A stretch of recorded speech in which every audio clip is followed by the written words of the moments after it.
जी तो प्यारे दोस्तों, हाजिर हुआ हूँ एक नई वीडियो के साथ। और आज की वीडियो है ऑस्ट्रेलिया के बारे में। देखें, अगर आप ऑस्ट्रेलिया अप्लाई करना चाहते हैं टूरिस्ट वीज़ा फ्रॉम पाकिस्तान या एनीवेयर, तो ये वीडियो आपके लिए बहुत ही ज़्यादा ज़रूरी है। अप्लाई करने से पहले ये वीडियो ज़रूर देखें, इंशाल्लाह आपको फ़ायदा होगा। इस वीडियो का टाइटल ही यही है कि Australia document check list for success, यानी अगर आपने कामयाब होना है, वीज़ा आपका लगना चाहिए, तो ये वीडियो आपके लिए बहुत ज़्यादा ज़रूरी है। कंप्लीट डिटेल में बताऊंगा, इंशाल्लाह आपको फ़ायदा होगा।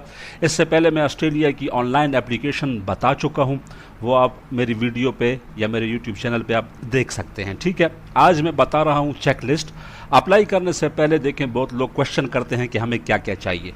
तो आपके लिए मुकम्मल ऑस्ट्रेलिया इमिग्रेशन की वेबसाइट से सब क्लास 600, इसको टूरिस्ट वीज़ा या ई वीज़ा बोलते हैं, इसकी चेकलिस्ट लेकर आया हूँ और आपको समझाऊंगा भी। ठीक है, इसके अलावा अगर आप अप्लाई करना चाहते हैं हमसे, तो आप कांटेक्ट कर सकते हैं। ट्रैवल इंश्योरेंस, होटल बुकिंग और टिकट रिजर्वेशन, ये सब कुछ हम करते हैं। ऑनलाइन अप्लाई करते हैं, ट्रैवल प्लान हो गया, आइटनरी, ये सब कुछ हम बनाते हैं। ठीक है, तो सबसे पहले देखें, सब 600 tourist visa application, necessary requirement to be attached ImmiAccount. देखिए, न्यूजीलैंड में बनता है रियलमी, और ऑस्ट्रेलिया की जो ऑनलाइन एप्लीकेशन है वहाँ बनता है एमी अकाउंट।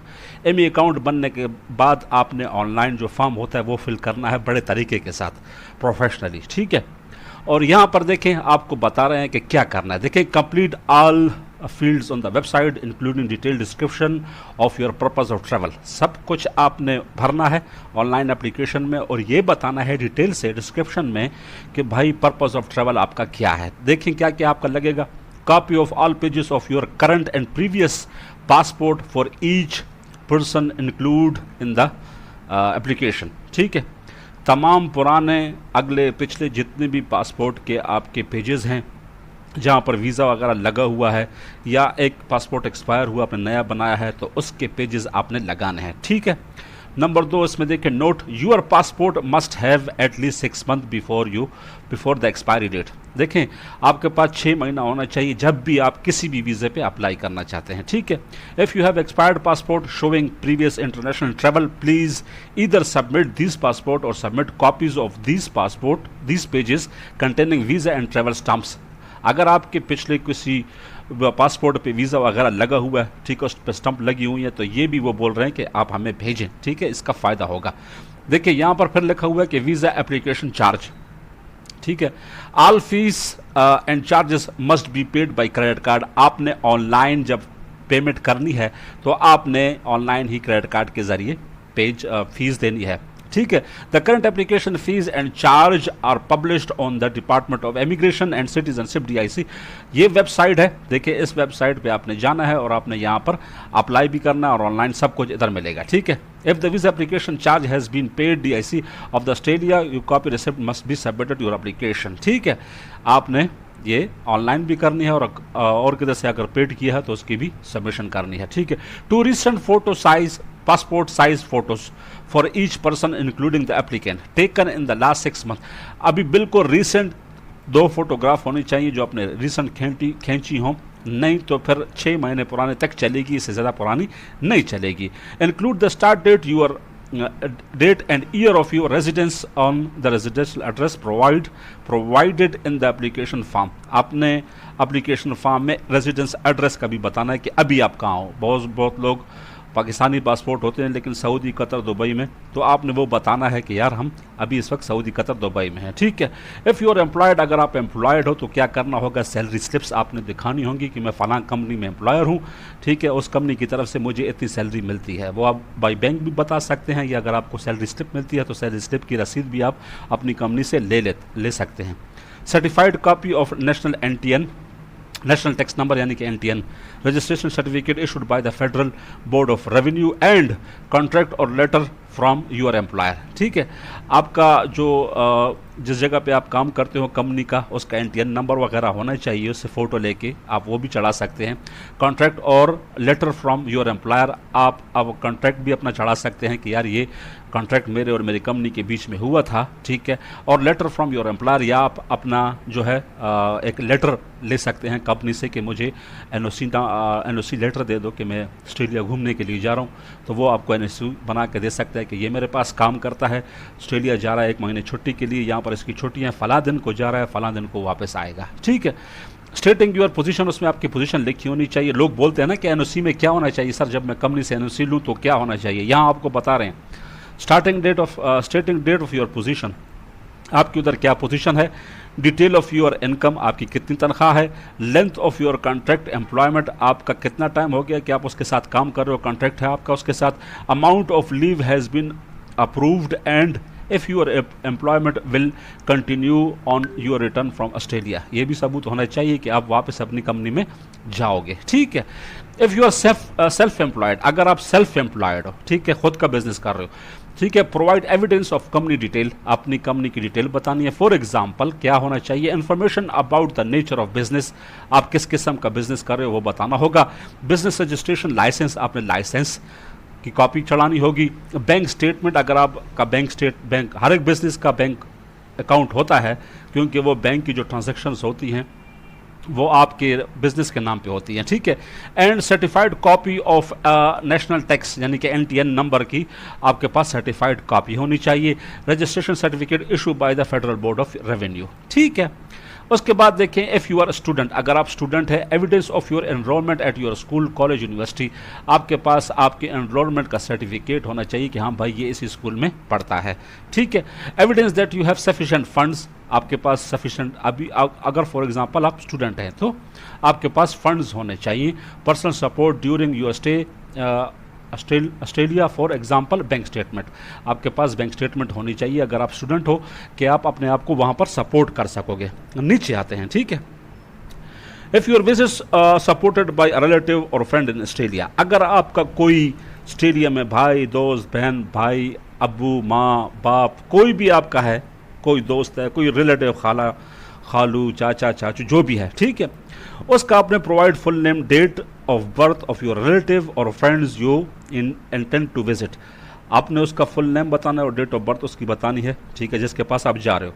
लेटर एक होना चाहिए स्टेटिंग डिटेल्स ऑफ देयर सपोर्ट, ठीक है। फॉर एग्जांपल एयर फेयर, अगर वो आपको टिकट के पैसे देगा, अकोमोडेशन आप उधर रहेंगे, स्पेंडिंग मनी, ठीक है, and evidence of their financial capacity to do so, अगर उनके पास इतने पैसे हैं वो उनको बताना पड़ेगा कि हम यहाँ पर जॉब कर रहे हैं, हमारे पास इतने पैसे हैं कि ये मेहमान आ रहा है तो ये हमारे पास रहेगा, खाने का, पीने का, हम सब इसकी जिम्मेदारी उठाएंगे। अच्छा, आगे जाते हैं।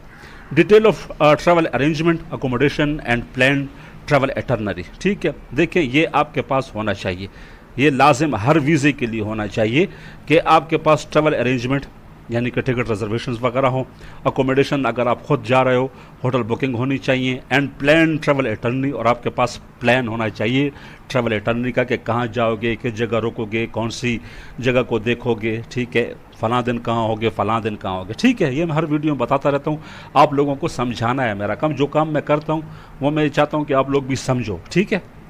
Please note, we strongly recommend applicants to do not confirm their booking or purchase airline ticket until their visa application is decided। देखिए बहुत सारे लोग बोलते हैं कि सर हमें जो है होटल बुकिंग पेड लेनी चाहिए या डमी लगानी चाहिए या हमें टिकट रिजर्वेशन पेड लेनी चाहिए। जितने भी ई वीज़ा आपको दुनिया में दे रहे हैं वो सभी यही बोलते हैं कि जब तक आपके वीज़े का फैसला नहीं हुआ तब तक आप जो है आप अपनी डमी लगा सकते हैं, होटल बुकिंग भी लगा सकते हैं और आप एयर टिकट रिजर्वेशन भी लगा सकते हैं। और आप अगर ट्रैवल इंश्योरेंस की बात आए तो ट्रैवल इंश्योरेंस आपने पेड ही लेनी है, वो आपने पेड ही लगानी होती है, वो इतनी महंगी नहीं होती है, लेकिन वो आप पेड ले तो अच्छा होगा, उसका वैल्यू बहुत ज़्यादा होता है, ठीक है। Evidence of your incentive to return your home, आपके पास इतने पैसे होने चाहिए कि यार आप वापस आओगे अपने घर अपना टिकट वगैरह करके, ठीक है। ये सारी चीज़ें उन्होंने बताई हुई हैं कि देखिए एग्जांपल, ये उनको एक एविडेंस चाहिए होता है कि आप अपने घर वापस आओगे, यानी कि हमें आप यकीन दिलाओ कि आप यहाँ पर रुकोगे नहीं, ओवर स्टे नहीं करोगे, छुपोगे नहीं, आप अपने टाइम पे वापस जाओगे। एविडेंस ऑफ लैंड ओनरशिप, देखें आप यहाँ पर प्रॉपर्टी के पेपर भी चढ़ा सकते हैं कि भाई मेरे पास इतनी प्रॉपर्टी है, मेरा घर है, मेरे जायदाद है, मैं वहाँ रुक के क्या करूँगा, मैं सिर्फ चक्कर के लिए आ रहा हूँ। एसेट्स, आपके जितने एसेट्स हैं, गाड़ी है, बंगला है, बैंक बैलेंस है, जो भी है। पर्सनल फंड्स, आपके पास पैसे हैं बैंक में इतने बहुत, मैं जो है सिर्फ ट्रैवल के लिए जा रहा हूँ। Evidence of your employment business registration, आपकी एम्प्लॉयमेंट रजिस्ट्रेशन, वो जो ऊपर चीज़ें मांगी हुई हैं, NTN नंबर वगैरह, आपका बिजनेस है तो इसका मतलब ये है कि भाई मैं वहाँ चेक करके ले जाऊँगा, वापस मेरा बिजनेस है, मैं उस बिजनेस को संभालूंगा। Evidence of immediate family documents issued by national database and registration authority NADRA, आपने अपना फैमिली रजिस्ट्रेशन सर्टिफिकेट या MRC, ठीक है, मेरे इतने बच्चे हैं, FRC उसको बोलते हैं, फैमिली रजिस्ट्रेशन सर्टिफिकेट को, कि मेरे इतने बच्चे हैं, इतनी बच्चियां हैं, ठीक है, मेरे सर्टिफिकेट भी आप अपलोड कर दें कि भाई मैं ऑलरेडी शादीशुदा हूँ, मेरे पीछे ख़ानदान है, मेरी फैमिली है, तो मैं जेन्युइन ट्रैवलर हूँ, ट्रैवल के लिए जा रहा हूँ, वापस आऊँगा, ठीक है। इफ़ एप्लीकेबल, ये चीज़ उन्होंने मांगी हुई है, अगर आपके पास हैं तो ठीक है, नहीं तो उसको छोड़ो, ये इन दोनों को छोड़ देते हैं, ठीक है। If your parent visiting a child who is an Australian permanent resident citizen and you have visited Australia previously, you are therefore, अच्छा ये उनके लिए है, ठीक है, इनको छोड़ दें, ठीक है।